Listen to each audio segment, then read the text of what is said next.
Welcome back to another episode of the Higher Love with Megan podcast, talking all things mind, body, soul, healing and expansion with me, your host, Megan Cooper. This podcast seeks out wisdom for how to live better, to support our bodies, liberate our minds, open our hearts and nourish our souls so that we can expand into our fullest expression and live with love, vitality and freedom. If you are returning to this space, please do take a moment to rate the show, or you can head to Apple Podcasts to leave a review, all of which enables more people to find me and for me to connect with more great guests each week for both yours and my enjoyment. If you're new here, welcome, and it's great to connect, celebrating you for dedicating your time to self-discovery and reconnection. Our time is our greatest commodity and gift, so thanks for investing it in yourself and sharing it with me. Up on the podcast this week, we have my beautiful friend and soul sister, ceremonialist, breathwork practitioner, and women's guide, Betty Lewis Griffiths. If you follow me on Instagram, you've likely seen Betty on my stories, swimming, breathing, laughing, frolicking in fields together, and everything in between. You might also have listened to the earlier episode that we created together, episode 8, Love and Loss, Reclaiming Joy, Peace and Meaning in Times of Grief, which we recorded together 6 months after the passing of Betty's mum back in 2021. 18 months on, I wanted to circle back to speak to Betty about how life has shifted for her in the past couple of years, with her mum's death acting as a huge catalyst for deepening her work and her relationship with love, life and death. Devotion, both to self and to life itself, has become central to the way that she lives her life, infusing the way she holds ceremony, the presence she cultivates with her clients, finding hidden pockets of joy all around, and the way she prioritises herself and her needs, something that a lot of people struggle with amongst demanding lives and a busy culture. In this episode, we discuss what she sees as living a devotional life, not just lighting candles and incense, but actually going back to basics so that we eat, sleep, breathe and connect better to keep falling more and more in love with this sacred life that we have. Enjoy. All right, love. Well, welcome. It's so good to welcome you back onto the podcast, and I'm really excited to have this conversation. So thank you for your time, wisdom and energy. Thank you for having me. So do you want to just start off by introducing yourself? Who are you? What do you do? Sure. So I'm Betty. I'm a breathwork facilitator. I'm a ceremonialist, and I work with people to really guide them back to their own wisdom. And I do that through various different tools and practices, really bringing in ceremony, ritual, breath, and nature as the kind of key pillars. Beautiful. So in the last episode that we recorded together, it was 6 months after the passing of your mum. What has shifted or evolved for you further in the last 18 months since that original conversation? Oh, that's such a big question. I think there's been so much. It's actually hard to believe that it's been 2 years at the anniversary, a couple of weeks ago. So much. I think something that I've really sort of been reflecting on recently is that, when you lose someone that you're really close to and it's sudden, there is that huge element of kind of shock that is layered across the grief. And I think when things are sudden and you're dealing with that shock, your grief is almost like a little bit hidden as well, because it's like you've got this added layer, and it takes time, to really kind of find acceptance of what's happened. And I think with that shock kind of falls away, and then you're meeting your grief with a new level, a new way, and it's kind of like learning what that means for you, how that feels, what that looks like, and really trying to find how living with that grief is going to work for you. So with that, it's just a constant, continuous invitation, really, every single day, just to come back to myself, to check in with myself, to be really present with anything that is there. Some days are easier than others. And I think, with grief, it's such a weird one, because you just don't know how it's going to be for you. As much as it's been challenging and difficult and really painful at times, like, I believe it's been like such a catalyst for me as well, like not only in my own kind of personal life, but also in my work as well. I did take a step back, and I feel like it took me a long time to kind of find my feet again, because I was in this constant evolution of change, literally, like it felt like every single day. And so with that, there's obviously like elements of frustration, because you kind of feel like, okay, I'm ready, I know who I am again now. And then, you'll learn something new about yourself, or you'll experience something new for the first time without that person, and then you're met with a different layer of grief. So it's ever unfolding, but I kind of see that as the beauty in it being what is really driving me. And losing my mum is really what has taught me how to live fully, and also to have better boundaries as well, and to really cherish the things that light me up, the people that are there for me, that have got my back and that can support me, and really allowing me to actually let go of a lot of things that aren't nourishing for me, or aren't maybe holding me in the way that I need to be held. So yeah, there's been a lot of change, but a lot of growth as well. And I feel really excited about where I'm at right now. Yeah. And over the last 18 months, you've done a whole host of different trainings and various things too, not just other aspects of your breath work, but also death doula training, and various other different healing modalities. So how has this path, I guess, taken you in a slightly different direction, and what types of things have you been studying over the last 18 months that have helped you?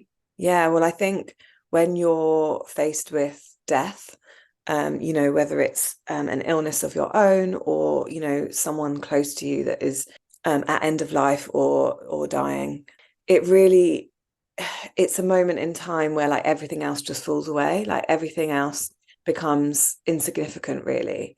And you're kind of faced with the reality of life and death with that.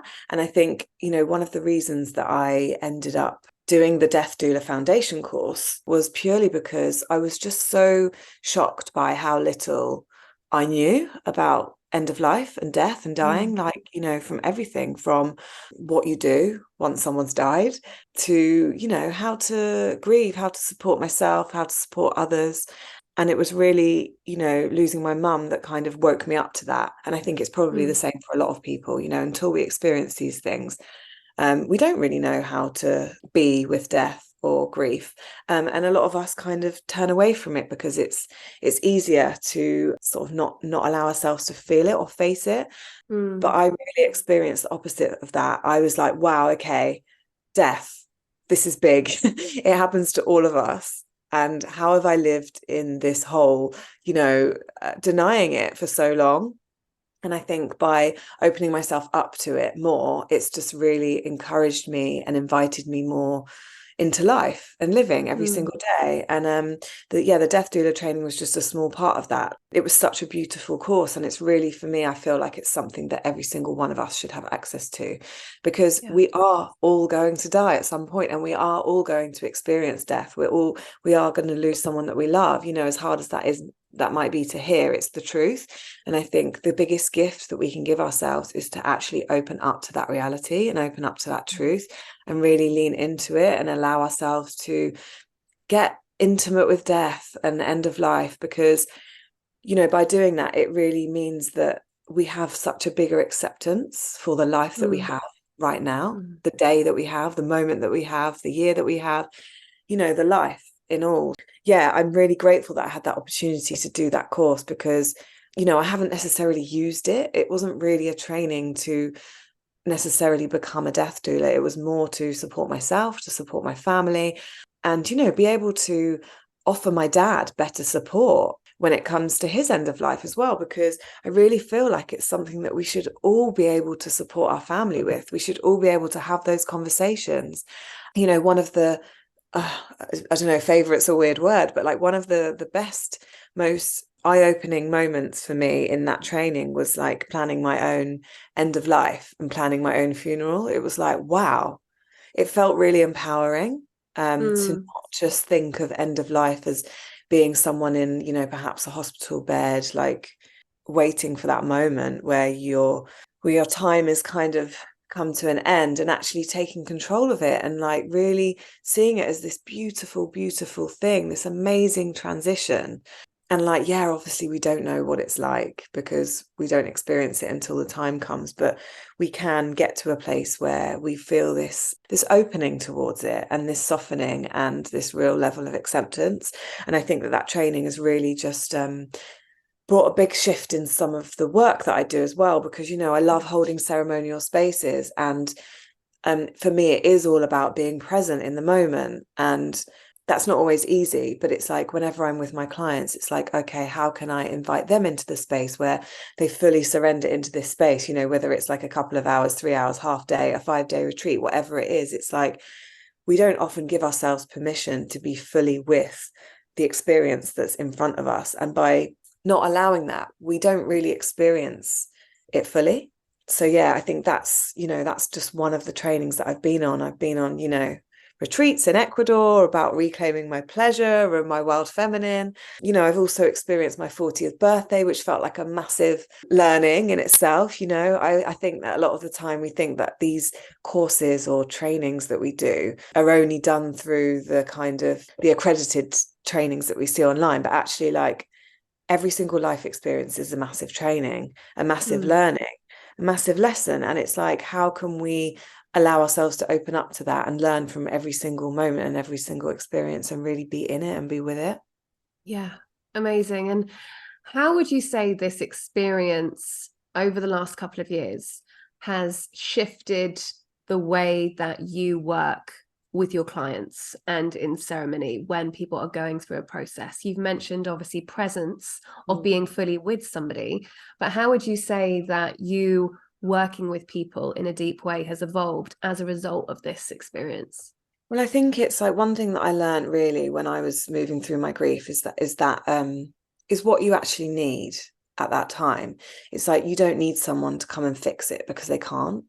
What you need is someone to be there to kind of hold you in whatever you're in that moment, and for whatever you are experiencing, whatever you are sharing, you know, whether it's emotion, whether it's like thoughts and feelings that you've had that you feel guilty about having, whatever it is, for them to be able to hold you in that and to, you know, acknowledge and validate where you're at and allow it really. And so I think for me, bringing that into my spaces is kind of deepened that, you know, taking me out of the equation. It's like, yes, I'm there to facilitate a process, but it's not about me. It's like I'm literally just there to hold the space. Like whoever comes into my space, whatever they bring, you know, whatever experience, emotion, you know, whatever's alive for them in that moment, like I just want to be there to hold them in it, to allow them to be in it, because I think the world that we live in, the society that we live in, we don't have that space to just be ourselves in that moment. Sometimes it's like, you know, ugly emotions that we really want to let out. We want to scream, we want to shout, we want to punch pillows, whatever it is. And you know, it's not always available when you're just out and about or in a client meeting or whatever it is. So for me, it's really deepened the spaces that I hold in allowing for every single emotion to be met in that space. Beautiful. And devotion's really become a core theme for you in your work and in your purpose and in your program that's obviously beginning in September. Devotion is really a core theme. So how has devotion emerged through this experience to become so central in your life? I think devotion for me is just, it's quite simple. And it really is just allowing yourself to be loved, to feel love, to give and receive love. For me, it's been a real invitation to come back to that daily devotion as well, giving myself that space to really check in with how I am. Because, you know, we wake up in the morning and sometimes we're like, oh, we have to get out of bed and we need to go here and we need to do that. And we don't even check in with ourselves. So then we arrive wherever we're arriving and we don't actually know how we are. And we tell ourselves how we need to be. And actually, that's just really like not allowing ourselves to be with whatever's true and whatever's real in that moment. And so in that respect, a lot of our feelings just get kind of squashed and denied because it's not suitable in that moment. So for me, one of the biggest pieces of devotion is really coming back to myself every single day at some point. And, you know, some days it's easier than others. And I think it's really just coming back to me and how I am and what I need in that moment as well, and not being afraid of what the answer might be. Because I think sometimes we're like, oh, we can't feel like this. We don't have time to feel like this. We don't have time to deal with this. But actually, how can we just acknowledge whatever's there and for that to be okay as it is? We don't need to change it in that moment. We just need to be with it and acknowledge it and allow it as it is. Yeah. Yeah. And what I'm hearing there is, you know, this presence piece of just being with what is, but then also this permission piece of giving ourselves permission to just be however we are or whatever our needs are, and then creating safety within ourselves that that will be okay. You know, whatever it is or whatever wants to come up, knowing that we can hold that within ourselves and making that okay.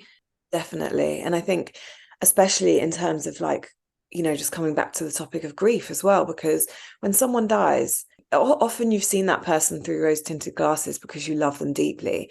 And sometimes what happens is once they've gone is like all these other things start coming to the surface and you start to feel guilt around certain things that you realize or you feel.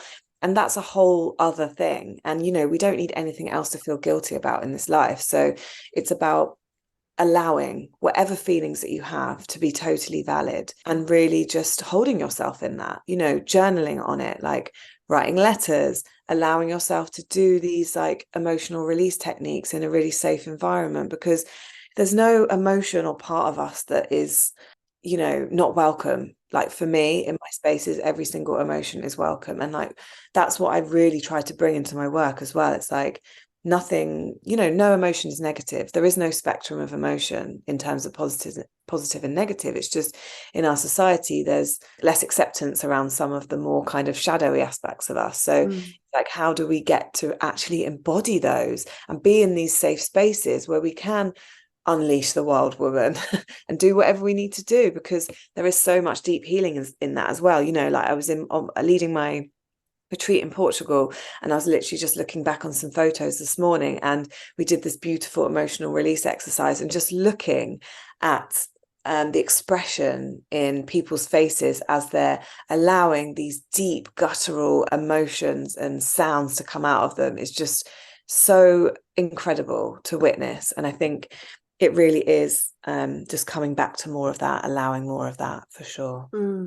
So what would you describe as the essence for you of living a devotional life?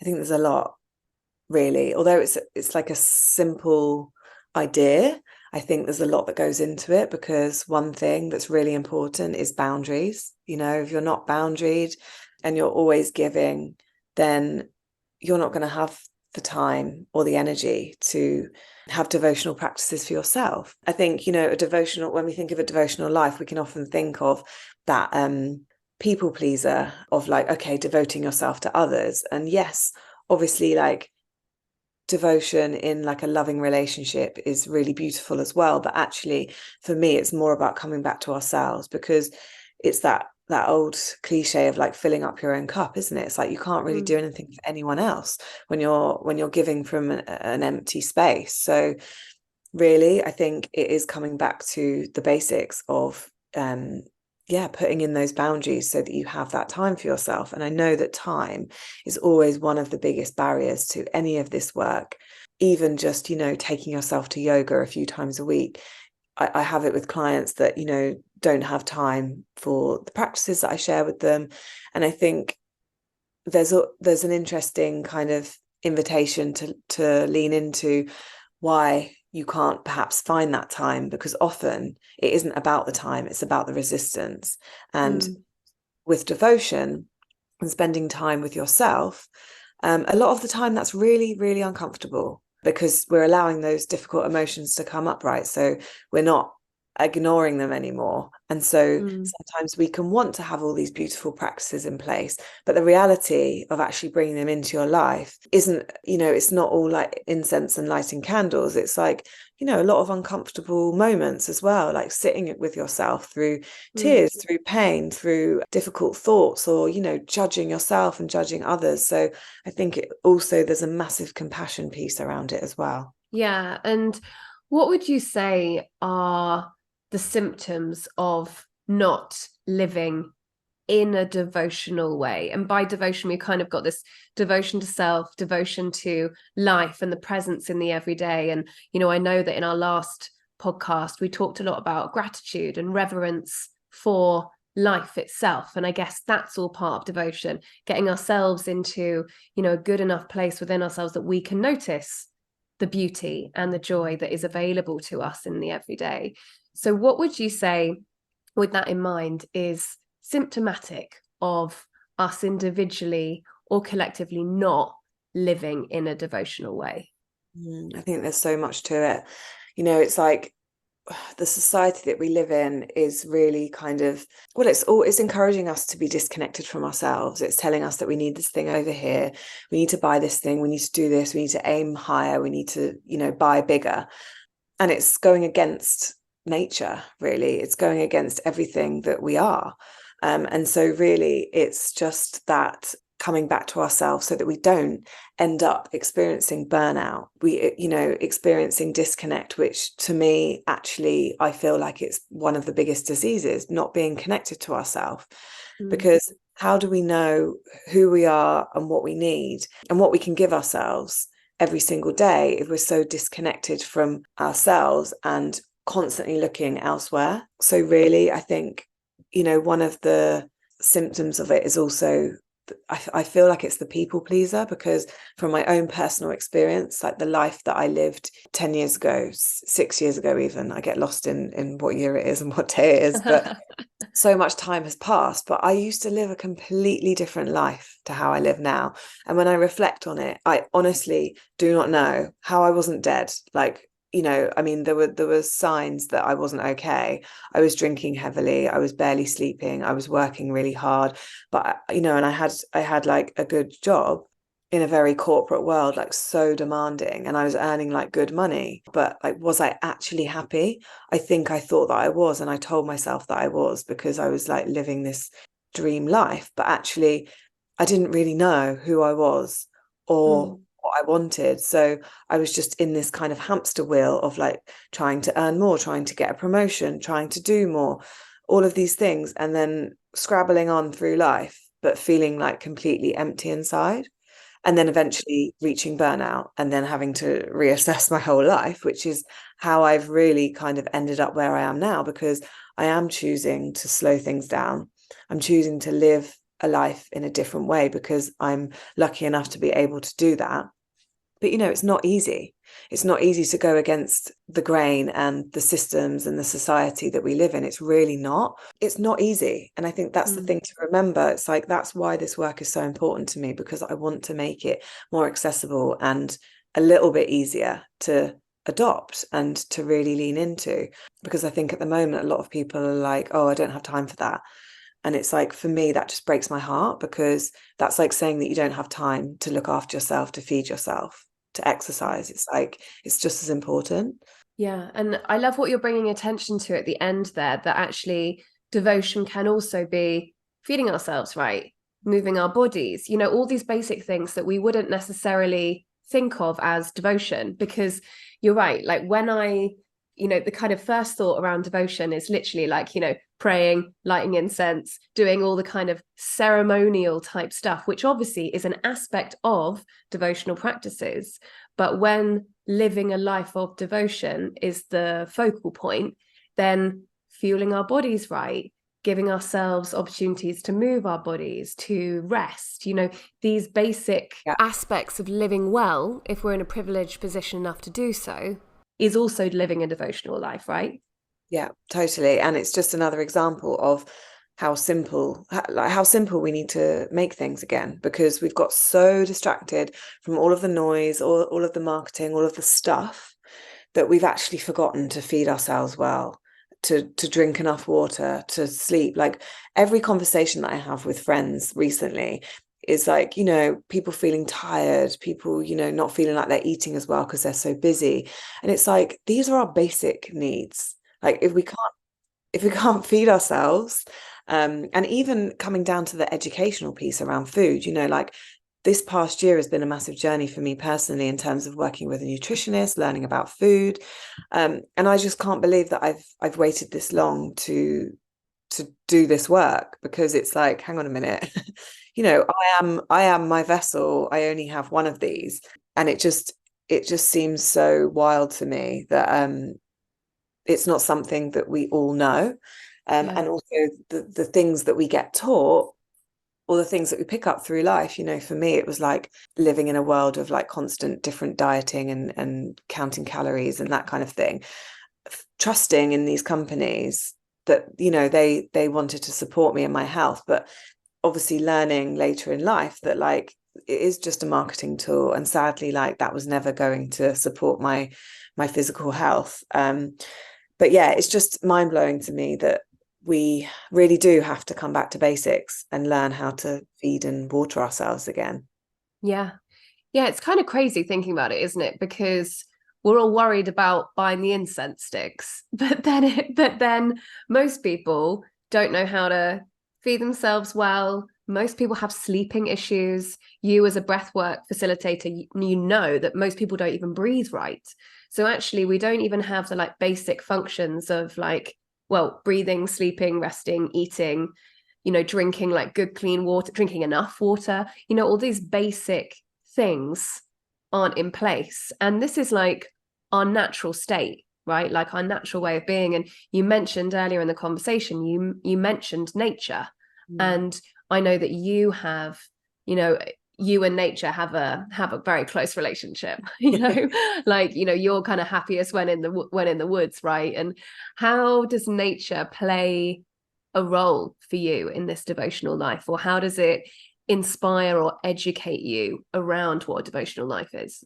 Yeah, nature really is like my biggest teacher, you know, apart from the people that are around me all the time.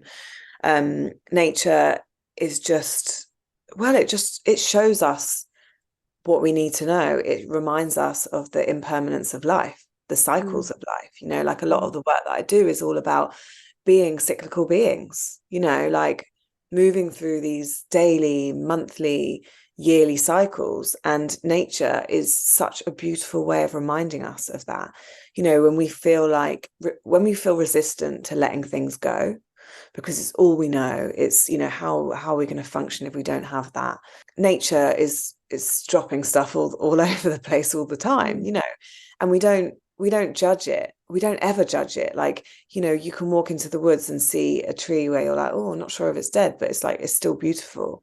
Yet we're so judgmental to ourselves. And again, it's because of the way that we kind of learn growing up. It's like that whole competition mindset in terms of like within sisterhood and things like that. It's like, you know, it wasn't very supportive. It was like, I just remember going back to school and things like that. And it was always a competition. And I think nature always kind of reminds me that like every single element is beautiful in its own way as well. It's like, and I also love it because it really reminds me of just like being a child, being playful, like that innocence of just being in total awe of the thing that is in front of you. And like, you know, one of my favorite things is just walking through the woods, like even very slowly, and just looking at everything. And, you know, you notice the small things, the little like ant, like carrying a bit of food, or like, you know, the tree that looks like it's dead, but then it's growing something else out of it. You know, the sun through the trees. It's just so magical. And like that might again sound really basic, but I feel that it's so important to come back to those basics, just like the food and the water and the sleep. It's like we have become so disconnected from nature that we don't see it as the teacher that it is. And so for me, it's really about spending time with it, connecting with it, and listening to it as well, because there is so much that we can gain from just being in it, being with it, like having our feet on the earth, just sitting with it. And, you know, in the same way that we come back to ourselves and we do self-inquiry and we ask ourselves how we are, we tune into our heart, our womb space. It's the same with nature. It's like making that time to devote ourselves to taking ourselves into nature is just so important. And a way that as women, we have such a invitation to connect with a natural state of kind of life and death and flow and ebb by connecting back to our cycles, right? And I mean, I know that you're immensely passionate about this. I'm immensely passionate about this. And I think that that's such a good inroad for somebody who is not living, in an inverted commas, a devotional way. When we can understand our cycle and create devotion around that and connect back into nature that way, that's a really powerful thing. So how would you say that your connection to your body, your connection to your cycle supports you to live in this devotional way? And what does that look like for you in your kind of daily, monthly life? Yeah, it's so big. I think if for nothing else, it comes back to that self-compassion piece and understanding that where you are and how you are in that moment is exactly, it's divine. It's how I hate using the word should, but it's like, it's how it should be in that moment. And also really allowing yourself to give yourself and receive what it is that you need in that moment. Again, coming back to the life that we live in, it's like the society that we live in, there's no space for us to have time off. If you experience a monthly cycle, then you do experience that winter time, which is that time of, menstruation, if that's what you experience. Whether you bleed or not, you will experience some form of winter. And it's like what we really need in that time is to actually rest and be with ourselves. Like we don't get angry with winter because like there's no flowers. It's like we then fully appreciate in spring when the flowers start to bloom. Like I know how excited I get when it's like bluebell season and tulips start coming out. So it's like how come we can appreciate that in nature but we can't allow that for ourselves? Like I think that is such a big piece of a lot of the work that I do. It's like remembering that we're not built to constantly be doing, constantly be giving, constantly even be available. It's like we actually really need to know ourselves, know our bodies, so that we can put the right boundaries in place to honor ourselves. So that then when we come into our summer months, summer part of the month, when we're, in our full kind of energy, superwoman power zone, well, how can we really step into that and really bring in all the magic that we've got to share in that period? Because otherwise we end up spreading ourselves too thin and nothing ever really comes to fruition, or nothing. For me, it feels like when I have months where I don't honor my winter, nothing feels as good as it could be. Like there's no real peak and trough. It's all a bit kind of meh throughout the month. So it's really leaning into those cycles and those seasons, not only for yourself but also for like everything else that you do and everything else that you are in life. Yeah. And it's available for men as well. Yeah. My partner notices shifts and fluctuations within himself around the lunar cycle, for example. And that natural ebb and flow and proximity and connection to nature is actually something that we can all harness, right? Totally. And like I think the thing to remember is like obviously, men and women's biology is different, but men tend to have like a 24-hour cycle as well. So it's like how can we be more compassionate to the men in our lives as well? Even when you think about the annual kind of seasonal cycle, I think it's really important to be aware of that as well, and like allow ourselves to support ourselves through the actual seasonal changes within the year as well. Yeah.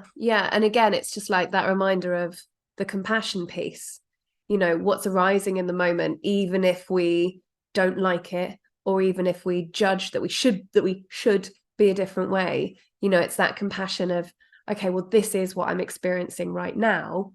What do I need as a result of that? Yeah. And with that, remembering that life is a spiral. And, the thing that I've always come back to, and more recently, is like when I'm having one of those days or periods where things just feel really shit and really hard. And, even you feel quite low and you're just like, what is life? the thing to remember in that moment is that it will get better, and you'll have those days where you feel or moments where you feel ecstatic, where you're sat on the beach in the morning with a coffee just watching the waves, you've had a sea swim, and you just have that energetic feeling in your body of like pure joy and gratitude.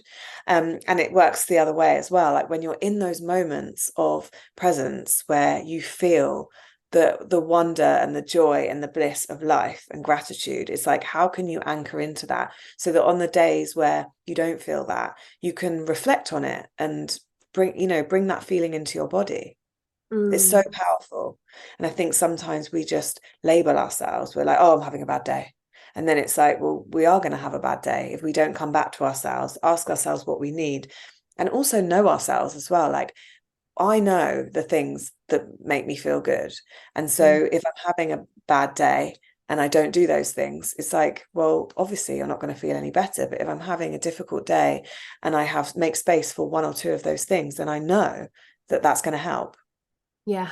Again, it sounds simple, but it's like, I really feel like there's just such a need to come back to basics.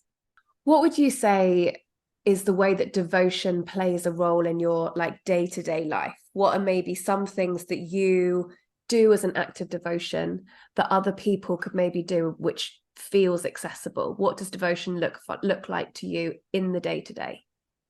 Coming back to what we were talking about before, like what you put in your body, like the food side of things for me is really big. Like having a nice space to cook in so that you actually want to cook yourself nice food, and really enjoying that process as well, like making it a ritual, like going, finding a recipe that you really want to use, and then taking the time to like source the beautiful ingredients and then prepare them and then cook them and then enjoying them. And like, if you don't want to enjoy them on your own, then like inviting a friend, or asking a friend if you can bring it over to them, and like really making a ritual out of that simple basic need of food.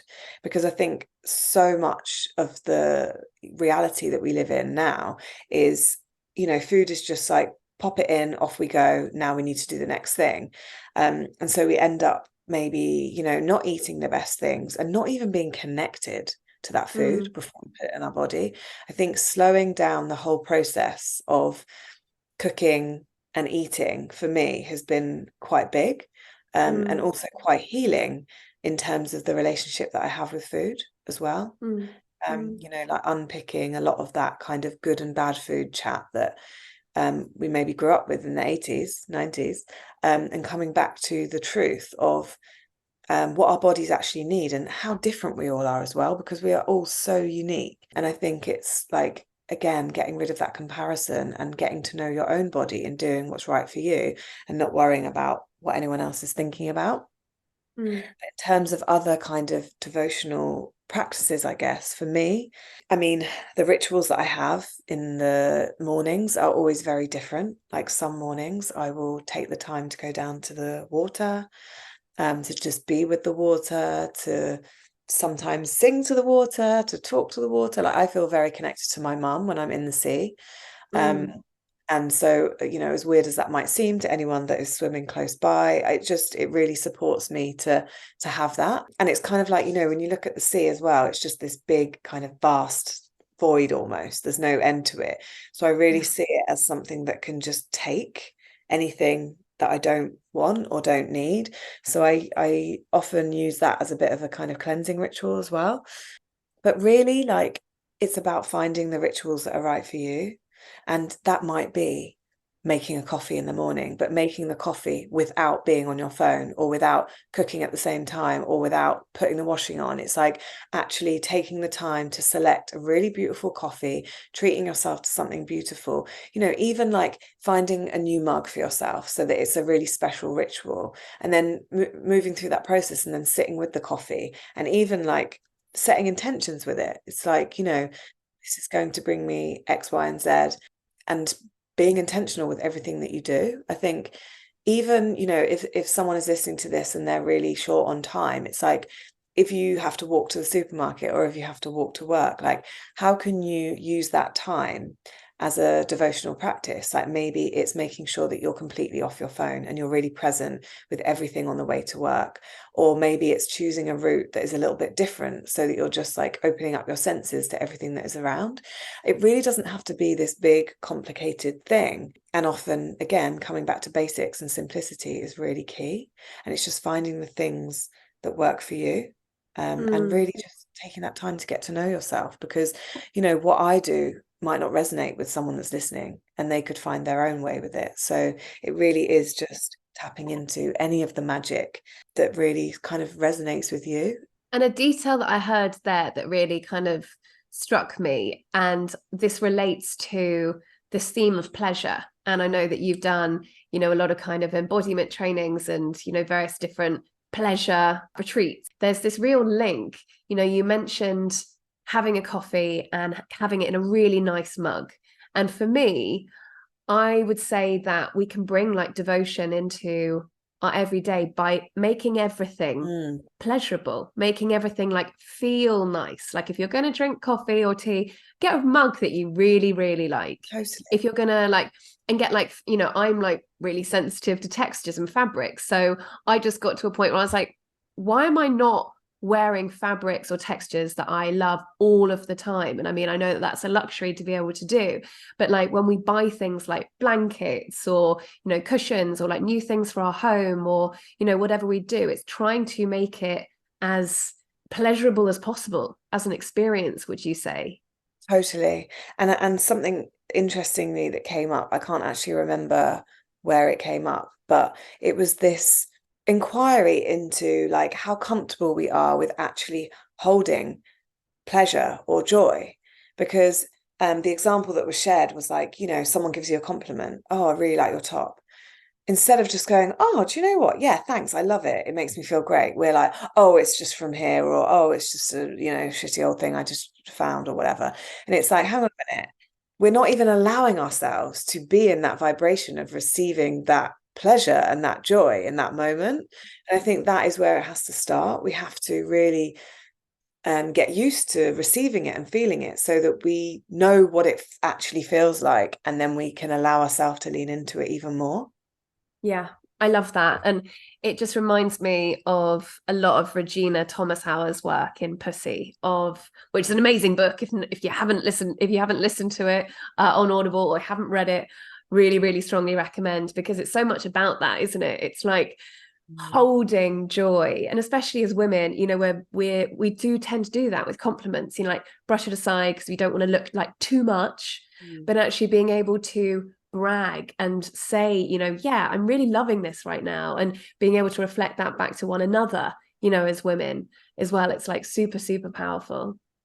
Definitely, and something we should all be doing more for sure. Like, yeah, I really feel that. And actually, like when you think about how nice it is to receive a compliment, like why don't we want to hold on to that amazing feeling? It's like, you know, we do all of these things where we kind of seek validation. Maybe we don't realize we're doing it. And then here we are given this validation of like a compliment, and we can't even allow ourselves to receive it. Yeah, and getting better at giving it to others too. You know, like how good are compliments from strangers? Oh my God, the best. You know, like when someone comes up to you, or like you're out in a cafe and someone is like, wow, I love your outfit today. Or like, wow, like I've just noticed this about you and that is so great. It's so nice to be acknowledged like that. It's so amazing. Yeah. And I can remember, I know how I feel in my body on the occasions that that's happened as well. It's just beautiful. And yet we don't do it. It's like we might think it, but you know, it's not difficult to just tap someone on the shoulder and be like, oh, I love your jacket or whatever it is.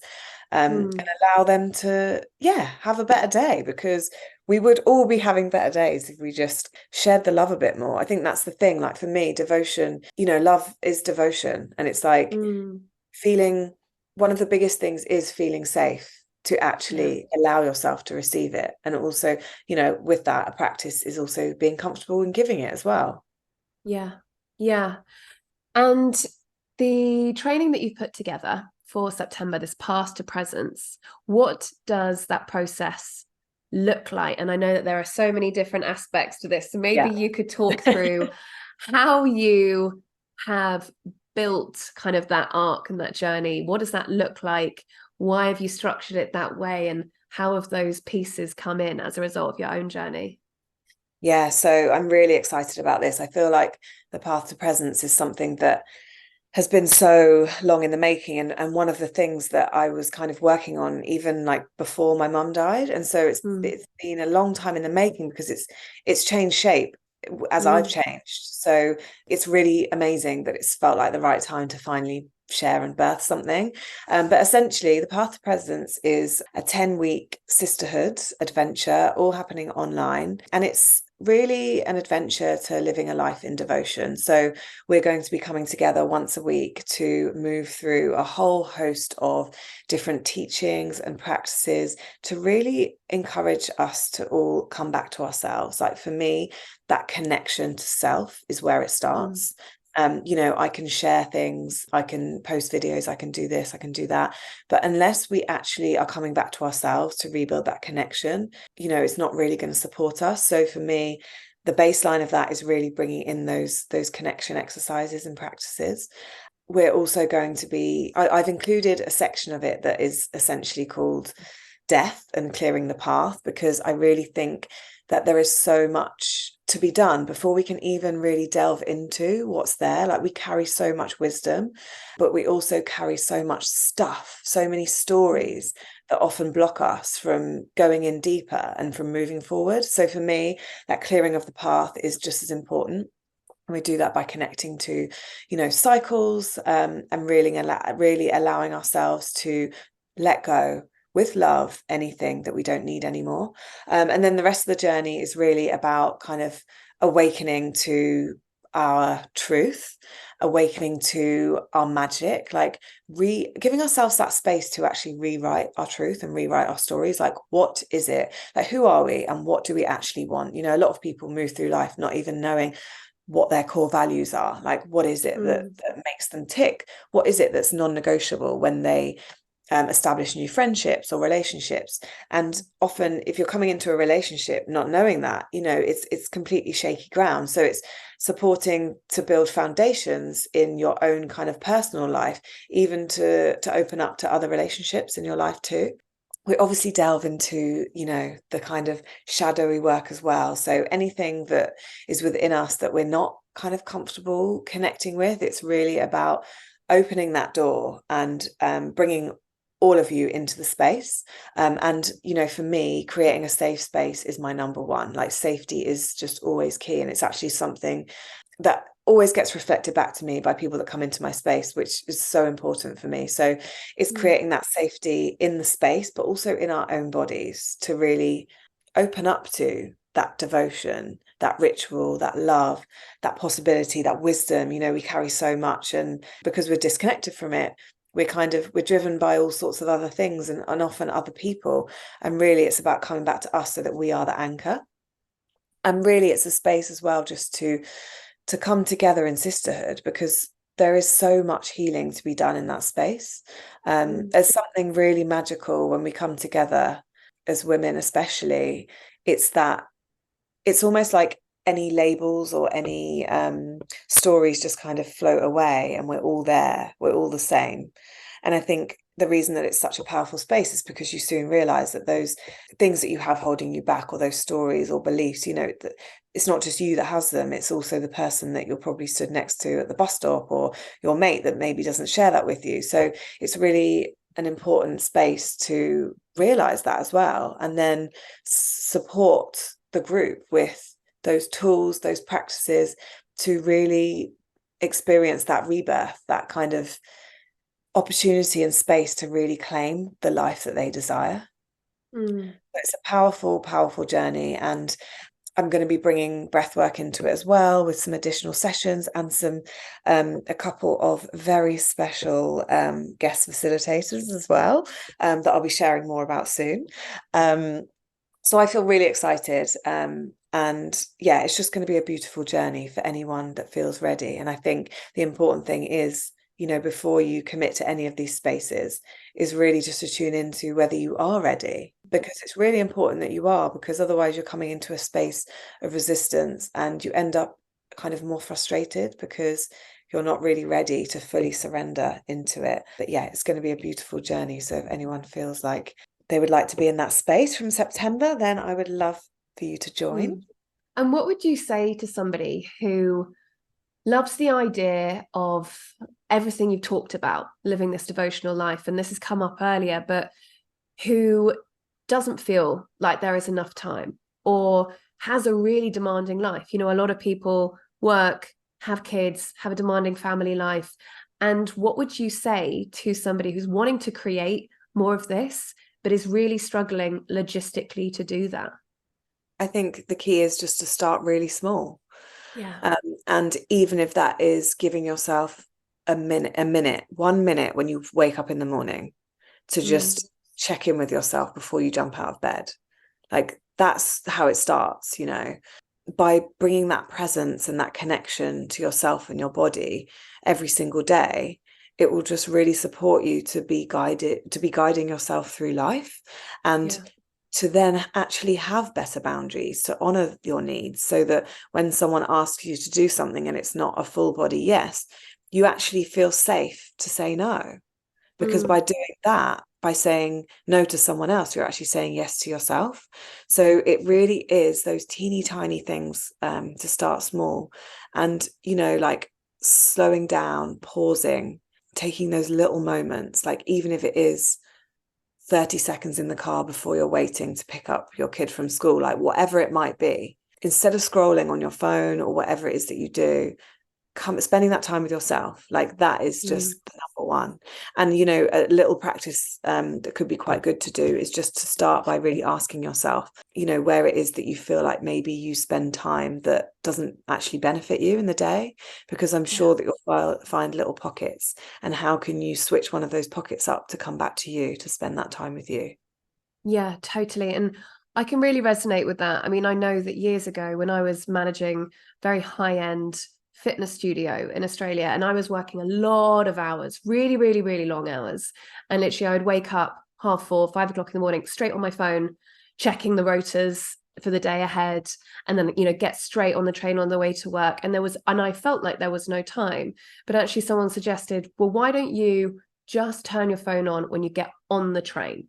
So you just have 15 minutes in the morning, just wake up quietly, put on your clothes. And literally that 15 minutes changed my whole day, because it was very jarring first thing in the morning. But actually just 15 minutes and I didn't even change anything else. It was literally just that, just like 15 minutes of headspace. So these tiny, tiny little changes can create so much within the rest of the day. Totally. And a question also that I wanted to ask you is, if somebody is listening to everything that you've said and thinking, well, that sounds really nice, but I don't know if I can do that. I don't know if I can create that. I don't know if I've got it in me. I don't know if I, you know, worthy. Maybe it comes down to a sense of like worthiness, or maybe this isn't who I am. Maybe that's not meant for me. What would you say to that? And I mean, perhaps you could talk a little bit about your own story of kind of what things used to be like for you and actually where you are now. And perhaps that's a little bit of an example for somebody of actually what you can create in your life. Yeah, it's a really good question. I think to be honest, for me, it was actually being in other people's spaces and learning from other people as well, because usually you come into a space and there's someone else with a similar, you know, list of responsibilities, or, you know, hours in the day or not hours in the day. So I think often we can learn so much from each other in that kind of space. It can be, you know, quite a challenging road when you're trying to put in these boundaries. And like what you were just saying about coming back to the worthy piece, that is a massive part of it. It's like, if we don't think that we're worthy of having time to spend 5 minutes meditating, or, you know, half an hour moving our body, whatever it is, it's about, how do we cultivate that relationship? How do we rebuild that love and that trust that we have for ourselves? Because, you know, we'd happily spend like half an hour scrolling, but then we still tell ourselves that we don't have time for that beautiful thing that could really change our day. So it's really about coming back to what that is showing us, you know, perhaps do a little bit of work on that to switch it. Because I know that I often, you know, I still do it myself. I'll be like, oh, I don't have time for that. And then I'm like, oh, I've just scrolled for half an hour. So we all, you know, we all still do it. but it's not something that you learn and then that's it, you're done forever. It's like a constant evolution of life, because you change as you move through life. Your situation changes, your responsibilities, your work life, your family commitments, all of it changes constantly. But it's like the most important thing is knowing yourself, so that as things change, you can do what you can do. Yeah, amazing. And just a final question for you of what is available or possible for you now in the day-to-day as a result of living in a devotional way? And I know that life still throws up its challenges. We still go through like really shit times, but what would you say has become available and possible for you as a result of living a devotional life? There's so much magic, like even in the smallest things. I think it's really, for me, just been about coming back to and being able to see the beauty of life, because there is so much beauty. I think we get caught up in the things that perhaps don't go our way, or the bad things that are happening. And yes, there are like horrendous things that are happening, but all we can do really is come back to ourselves and give ourselves what we can. And that might be, the smallest little things as well. It doesn't have to be these huge things. It can just be the teeny tiny things that shape that switch our day. Like I know for me, when I'm experiencing an emotion that is a little bit shadowy and a bit, not something that I love stepping into as much or expressing, it's like, how can I hold myself in that emotion and actually allow myself to express it in a safe way so that I can get on with my day? And often it's dance or shaking it out of my body.